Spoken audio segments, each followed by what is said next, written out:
SpaceX has been at the center of the private space race for years now. It has become the leading private space company in the world. Being one of the first companies to master reusable rockets, SpaceX has completely revolutionized the space industry. Personally led by Elon Musk, SpaceX is now dedicated to developing an interplanetary rocket, the Starship system. Starship is the first rocket being designed that can carry humans to another planet. It is the first part of Elon Musk's plan to colonize the red planet Mars. Today, we'll be looking at SpaceX's insane plan to get 1 million people on Mars by 2050. Starbase on the red planet. 1 million is a lot of people. Elon Musk plans to launch on average 3 Starships a day when the Starship fleet is ready. But colonization of the red planet won't start immediately.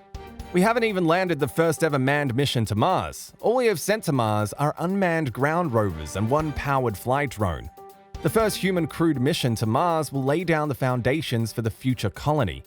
The first mission to Mars will be the most important event in human history in this century, almost equal in importance to human history as the first step on the moon was. But initially, the manned missions will be return missions, meaning the human crew would not be permanently staying on Mars. Instead, they would stay for a few days, collect samples and data, and fly back to Earth. There are not many details by SpaceX or NASA on the first mission to Mars, but we do know that NASA will be collaborating with SpaceX on the crewed missions. For example, we don't know if Starship will be retrofitted as a livable space for the astronauts during their stay on Mars, or if the astronauts will take with them some sort of external habitat to survive on the harsh surface of the red planet.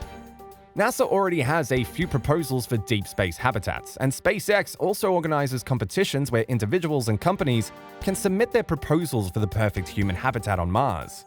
But still, all of this is in the planning phase and nothing has been finalized. Once the colonization phase begins, then we will see the most exponential growth. First and foremost, the human habitat or the outpost on Mars would need to be completely self-sufficient. This is because the distance from Earth to Mars is not small, and any resupply mission would take months to arrive. Once a strong foundation is established, then we can expect to see Starship bringing in new people at a massive scale.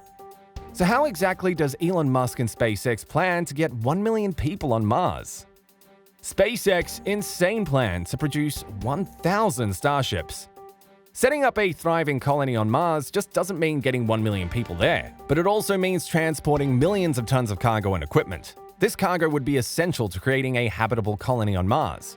According to Elon Musk, a self-sustaining city on Mars would likely require somewhere in the region of 1 million tons of cargo. Each Starship has the capacity to send 100 tons of cargo or 100 people per flight per ship. Since one ship can only do so much, we need 1,000 Starships to actually get the million tons of cargo from Earth to Mars.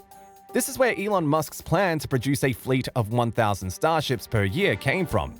In his tweet, Elon said, roughly 800 to 1,000 per year. That's about what's needed over 10 years to create the fleet to build a self-sustaining city on Mars. The city itself probably takes roughly 20 years, so hopefully it is built by 2050. Once we have a fleet that large, Elon Musk plans to launch 3 Starships a day to deliver all that cargo and people. In another tweet, Elon elaborated, "Payload to orbit per year of Starship fleet is most mind-blowing metric, as it's designed to fly 3 times per day, which is 1,000 times per year." A massive fleet is the only way SpaceX can reach its target of 1 million people on Mars by 2050. A smaller fleet will take too much time. How far away is Mars? A one-way trip to Mars is not a short journey, as Mars isn't really in our immediate neighborhood. On average, Mars is about 140 million miles away from Earth. This is a massive distance to cover. Just to give you an idea of how far 140 million miles is, our moon is only 240,000 miles away from Earth. On the bright side, every planet has an elliptical orbit around the Sun. This means that the distance between planets is constantly changing. Mars and Earth's orbits do come very close to each other periodically. This event happens every 2 years. When this happens, Earth and Mars are nearest to each other. The distance between our home and the red planet during close approach is about 33.9 million miles. But why Mars? But why exactly Mars? Why has Elon Musk chosen the red planet as the first planet to be colonized by humans? Well, there are many reasons why a colony on Mars would be ideal. The first reason being that Mars is the closest planet to Earth in the solar system. This means it will take less time to get to Mars from Earth, and we'll also be able to deliver cargo quicker as well. We already have experience sending things to Mars. USA and China both have sent unmanned ground rovers to the Martian surface already. But that's not the only reason. There are other ideal things about Mars as well. For starters, Mars gets a decent amount of sunlight. Mars is in the zone that astrophysicists like to call the Goldilocks zone. That means that Mars is not too close to the sun like Mercury that any living thing would be burned to a crisp, but at the same time, Mars is not so far away to not get enough heat for living things to survive. Mars is, on average, a little bit colder than Earth, since it is a little bit further away from the sun. The Martian atmosphere is primarily CO2, with some nitrogen and argon and a few other trace elements. According to SpaceX, we can technically grow plants on Mars by compressing the atmosphere. This is called terraforming. Terraforming, as the name sounds, means earth shaping. This is the act of deliberately modifying the atmosphere, temperature, surface topography, or ecology of a planet, moon, or other body to be similar to the environment of Earth and make it habitable.